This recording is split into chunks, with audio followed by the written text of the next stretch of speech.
Upon receiving your machine from Elgra, the first thing you want to turn around and do is check the packaging, make sure there's no damage to it, check the packing slip, make sure everything that you've purchased is actually on the pallet and not missing. If it is, the first thing you need to turn and do is go and ring Elgra and notify them that there are parts missing or there is parts damaged. Your packing slip is always located on the machine. It'll either be on either side of the machine there in full view. This is where you can try and take the packaging out, undo the slip of itself, and you'll be able to try and read what your machine actually contains. All care is taken by our transport companies, but at times there's always the possibility that an accident can happen. The hoses are underneath here. They can try and be pinched when being loaded or unloaded from the truck. So it's always a good thing there to try and make sure that if there's been damage to the packaging, lift it up and have a quick visual check before you turn and take possession from the transport company. Once it leaves the transport company and you've taken possession, the transport company there, it makes it a little bit harder for Elgra there to try and go and get the warranty on it, because you've turned and said that the machine was fine when you picked it up. Once you've unwrapped your machine, the first thing you need to try and do is grab hold of the manual out of the machine, unscrew it, make sure that inside there you got your warranty manual, your level bubble and your levers for the machine. If they're not, the first thing you need to try and do is contact Elgra and get that part there sent through to you there straight away. They can email it, it can be turned done by post. Once that's turned done, you'll turn around after all the wrappings off again. You can turn around and walk around. Now to have a visual check of all the hoses, the ones in the main lift cylinder, to make sure that they're tight. The circuits on the main lift cylinder, that they're there. You've got your swing around ram on your auger. These fittings here, because the ram sits up a little bit higher, these ones here are a little bit more prone to being knocked in transit at times, so we need to make sure that they're tight. Here's your top link or your third arm ram to ensure that the little R clips haven't been popped off in transit. Same as the ones at the bottom, make sure that they're securely on the machine. Make sure that these fittings are tight as well.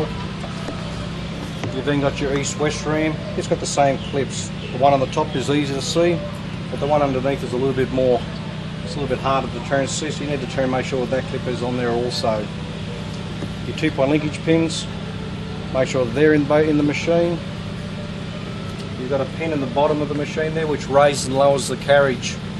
This one here, you're not going to be able to turn and see the circlips on both sides. From one side you'll have to look on either side of the machine, which you'll be able to turn and see clearly the circlip is on there. The main lift cylinder, which is located in between the two rails that raises and lowers the power cell. There's another circlip in the base of the machine. There's a circlip on either side. Once again, you need to make sure that they're both on there and they're secure. Once your 89 series has been checked over and all the hoses are all tight, on the manifold here they've all been checked, that's when you can then turn around and you can go along and cut your straps. There's 4 straps in the machine as a rule to turn and secure it to the pallet. And once you've done that there, you need to turn around and you might have a front end loader, a forklift or an overhead crane to secure the machine to turn raise into the vertical position, so then you can turn around and back your tractor into it and hook it up to the 3-point linkage. Your lifting apparatus on these machines is located at the top of the unit. And the base of the machine here, you've got your manifold, which does all your controls of the machine for your east, west, your north, south, and your auger device. On here, you'll see clearly labelled. You've got the blue on the tape on the machine, which clearly means that this is your return back to the tractor. On the other end of the manifold, it's got red tape on it there. That's your power or your flow into the machine. On the other end of the hose, it's also got the same collar coding there, which lets you know which one to turn plug into what on your tractor. Once your machine's you've got your straps undone off your machine, your lifting part of the machine, you'll clearly put a lifting strap around this part of the framework. It'll go underneath and back up through here. If you put your strap around this part of the main frame of the machine there, you run the risk of bending this part of the framework, and you don't want to turn to that there. So your strap will come around the 2 pieces of RHS up inside here to secure. The right place to turn and place the strap there for lifting your Elgra machine into the vertical position. Bring your strap underneath your 2 rails and up over the top and through the main plate. That way there now, when you go to lift, It'll lift against the bottom part of the plate, which is not going to cause any damage. And once it's into the correct position, the vertical position there, you're then able to turn back your tractor and hook up your 3-point linkage.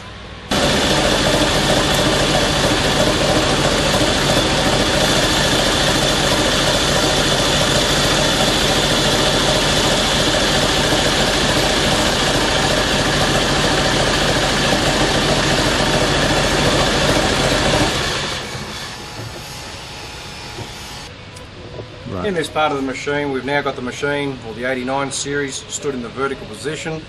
The feet are being placed securely on the ground. Make sure at no time that you place yourself in danger, as in between the rear of the tractor and this part of the main part of the machine. Always make sure you're standing clear there so you can get away from the danger part. This part here, we're going to turn around and hook up the lower 2-point linkage points of the machine. Once they're done and we've got our linch pins placed in position, we'll then turn and go and hook up the third arm ram.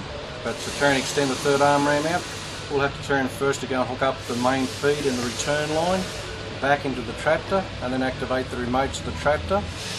Then we're able to turn and go and extend the third arm out and put the third arm pin into the machine, which will then secure the 3 points. On this part of the machine, you've got your 2 hoses. One's a feed and one's your return. They're clearly identified by red and blue.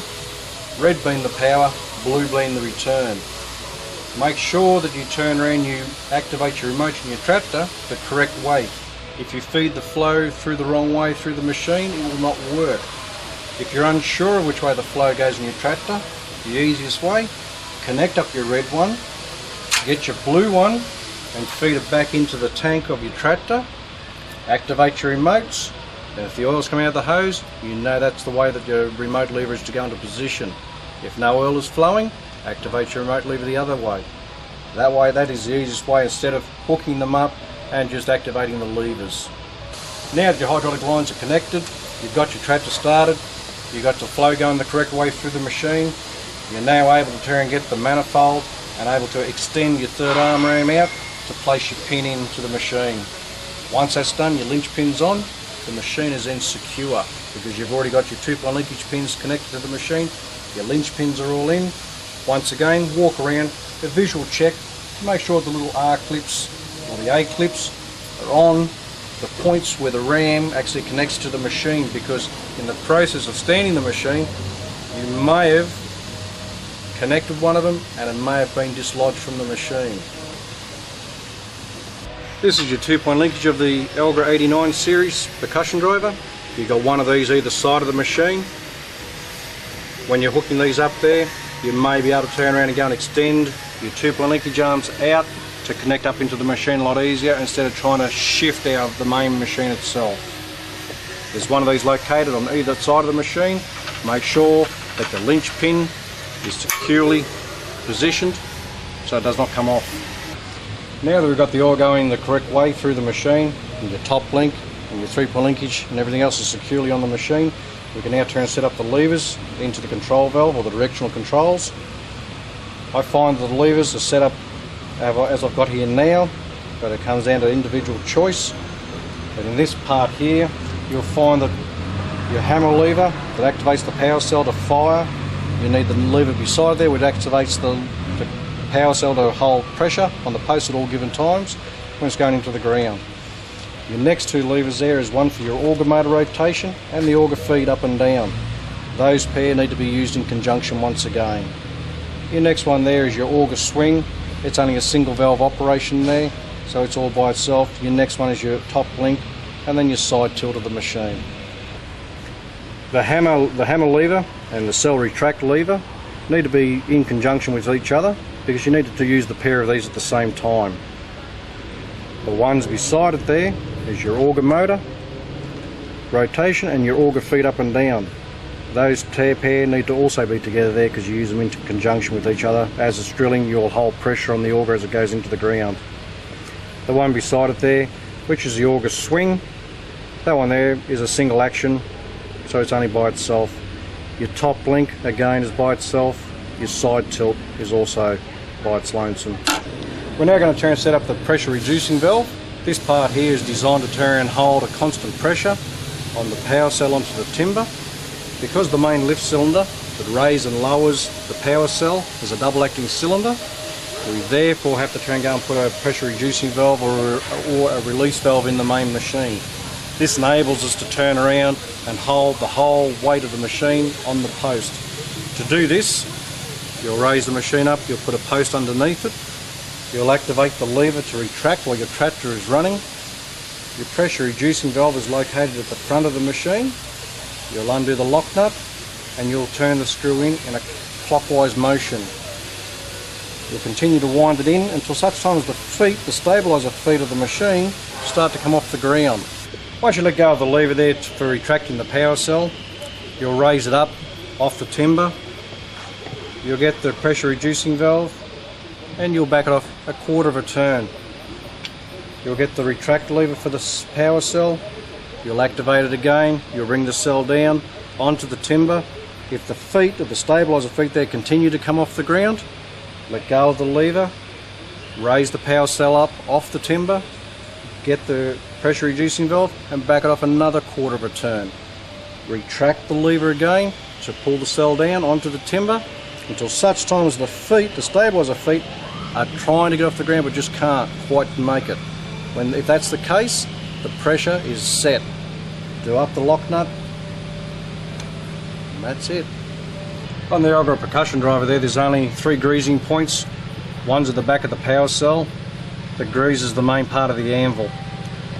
Once it is loaded with grease, you grease the machine approximately every 30 to 35 hours of use, and you use a good quality grease on these machines.